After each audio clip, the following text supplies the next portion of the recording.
What is going on, guys? Welcome back to the channel. Critical Overlord here.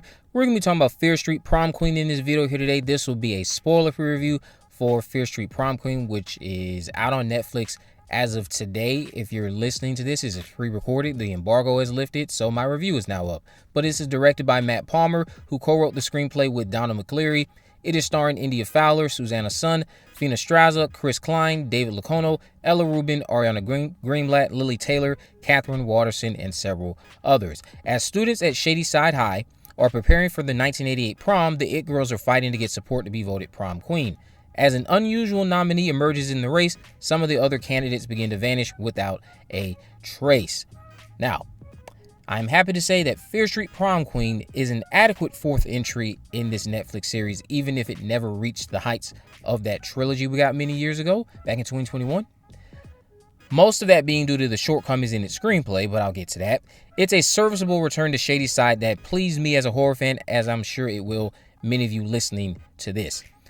We are following Lori, who is a high school senior. She's running for prom queen. She has a rivalry with this mean girl in town named Tiffany, whose boyfriend Tyler she also happens to have a crush on. She spends her downtime with her horror-obsessed bestie Megan, and she's still recovering from a family tragedy while working at the local diner.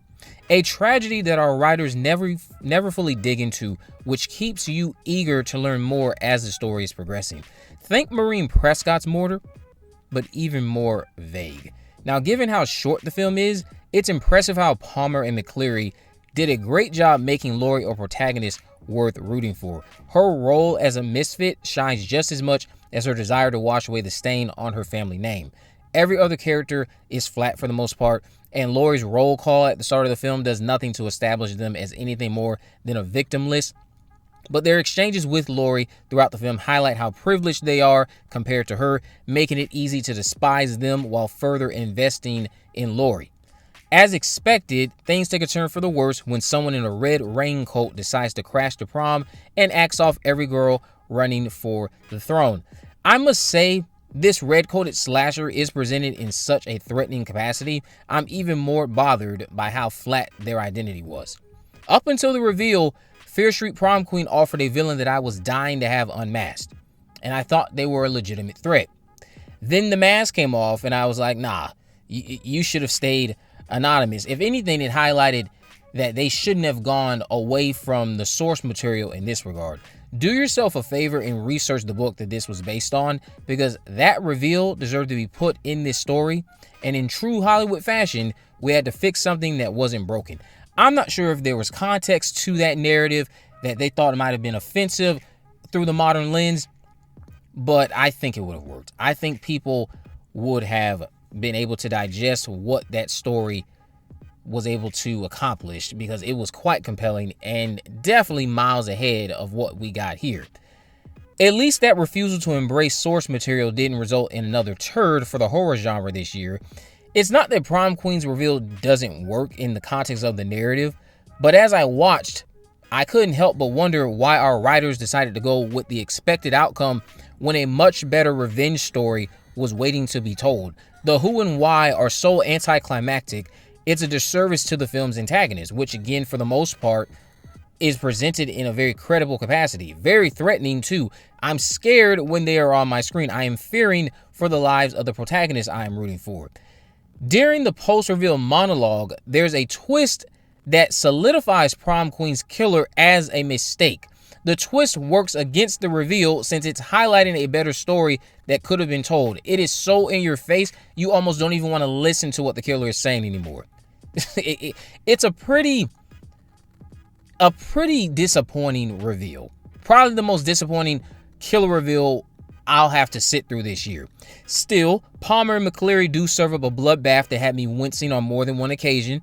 The film's third act takes a more outlandish turn in terms of the gore that's presented on screen, but it didn't ruin the overall experience. Some other shortcomings in the screenplay just come in the form of this rushed romance subplot that really didn't go anywhere, just felt like it was here to pad on more scenes for the runtime.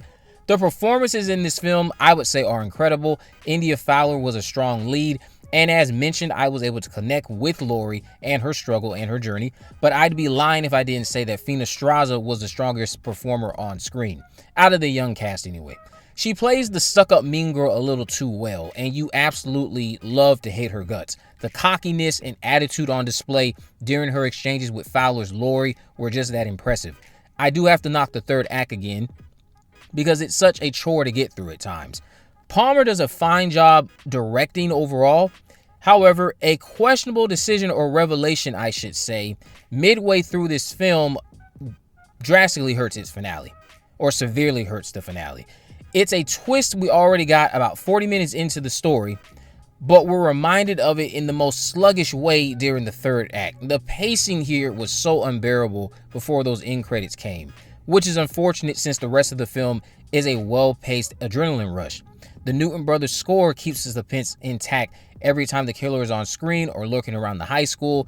The lighting choices featured throughout and around Shady's side also kept the tension high, since we're aware of the danger lurking while the students remain ignorant of their surroundings. The costumes were fantastic. Again, the score was fantastic. Everything else up until the point of the reveal was a home run to me.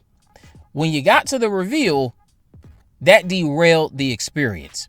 And again, I'm quite impressed by how much I was able to connect with this protagonist, Lori, given how short of a runtime this film had. So job well done on the setup, but the payoff, that's a bit of a dud. So that's why I would have to give Fear Street Prom Queen a solid 6 out of 10 and nothing more, nothing less.